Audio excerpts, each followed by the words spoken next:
Hello friends basmati kitchen रे आपण मानक बहुत बहुत स्वागत। तो चलते फ्रेंड्स आज बनैबा मात्र दुईटा सिझा आलू रे एत्ते बढ़िया नास्ता। एटा पुणी सबुठु डिफरेंट पुणी सबुठु अलगा सबुठु पुणी सहजर रेसिपीटे। तो आलूर रेसिपीटे माने छोटरू नहीं कि बड़ पर्यंत समस्त मन पसंद। तो चलतु बनैबा स्टार्ट करवा ए मजादार नास्ता रेसिपी। तो मुझे ये सिझा आलू दुईटी आलू मुझे देखिपे यहाँ को बढ़िया से आम चोपा छड़े नवा तापर ग्रेटर रे आपको बढ़िया से आम ग्रेट कर नवा। चकुटिले भी हम किंतु चकुटिले जो गोटा गोटा जो दाना रही तो से ग्रेट करके नहीं जावाटा बहुत बढ़िया। तो चलतु ये सब आम ग्रेट कर नवा दुईटा आलू। तो मु ग्रेट कर सारी तो ता देहरे पकई नवा गोटे मीडियम साइज पियाज ये चुन चुन कटा ही पकई नवा। तो तादेहरे मुझे पकई नेबी आमर किछि धनिया पत्र अधिक टिके धनिया पत्र पकातु टेस्ट आ बास्ना जबरदस्त आसीबो। तो मु नहीं जाउची आमर गोटे हाफ टी स्पून एठी कुटा हिथवा सुखिला लंका मु एठी आमे देई दबा। तापरे हाफ टी स्पून एठी धळा राशि देई दबा करकरा टेस्ट बहुत बढ़िया आसीबो। तो ये मुझे पकई नौचे सिझा हिथवा बुट एठी गोटे 2 चामच एठी आमे पकई नबा। आपण माने चाहिले ग्रीन मटर भी नहीं पारिबे। तो ता देहरे पकई नवा आमे हाफ टी स्पून एठी अदा रसुण आमे पेस्ट एठी पकई नवा। तापरे गोटे कप एठी चाउल चूना एठी आमे दबा। जदि चाउल चूना नाही तो एठी आपण माने अट्टा भी देकी करि परिबे किंतु चाउल चूना देले अधिक टेस्ट आसीबो। तो सेइति पई मु एठी देई दोची सोरिष तेल बास्ना आ टेस्ट बहुत बढ़िया आसीबो। तो गोटे टीस्पून एठी सोरिष तेल आमे देई दबा। स्वाद अनुसार हमर लूण मु एठी आमे देई दोची मु हाफ टी स्पून एठी लूण देई दबा। तो सब दे सारा पर चलतु आपको गोटे बढ़िया से आम चकुटी नवा। तो बेसी पानी आ टोटाल पकेबेनी जी आम आलू अच्छी ना तो आलू ही सेतिकरे ही आम चकुटी नवा। पानी टोटाल आम दबानी गोटे बढ़िया बैटरटे एमती चकुटी तैयारी करदबा।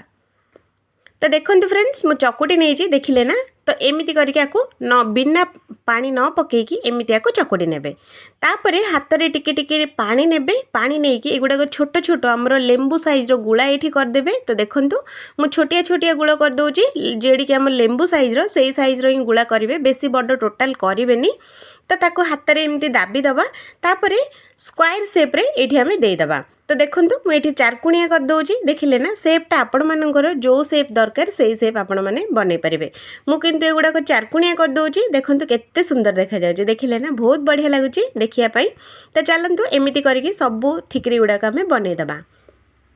तो देखो फ्रेंड्स मु सब युवा बनई नहीं देखिले ना एमती करके सब गोटे जगार बनई ने जेहेतु कि छाड़ापी आमर बहुत सहज हो। तो मु एगुड़ाक सब आमर बनई सारी। तो चलतु गैस पाखक पलैबा। तो मुझे तेल ये गरम करने रखी थी। जदि आपण मैंने चाहती तो डीप फ्राई भी ये करेंगे किंतु मुझे सेलो फ्राई करुच्ची आपण मैंने चाहिए डीप फ्राई भी करेंगे।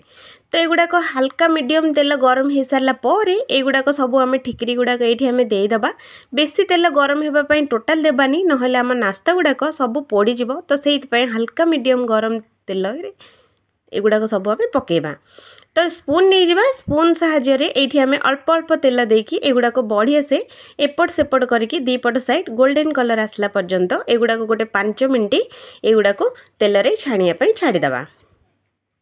तो देखो फ्रेंड्स तेल छाणी हो गलानी देखिले ना गोल्डन कलर भी आसीगला।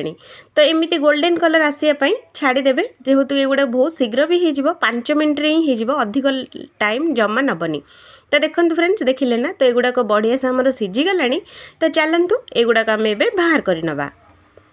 तो गोटी गोटी करके सब ये आम बाहर कर नवा। तो देखो फ्रेंड्स पूरा बाहर पूरा करकर करकर हो भितर पूरा सॉफ्ट रही। तो एगुड़ाक तेल भी बेसी पिएनी बहुत कम तेल रे एगुड़ाक बनी जाए ये ठिकरी गुड़ाक नास्ता बहुत कम तेल रे। तो देखो एमती छाणिकी रखीदे।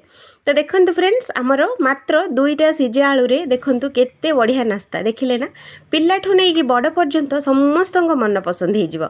जदि पिला मानू एमती करके दियंती तो से पिला माने यार स्वादटा केबे भी भूली पारिबेनी सबुदिन एमती बनैया निहाती कहिबे।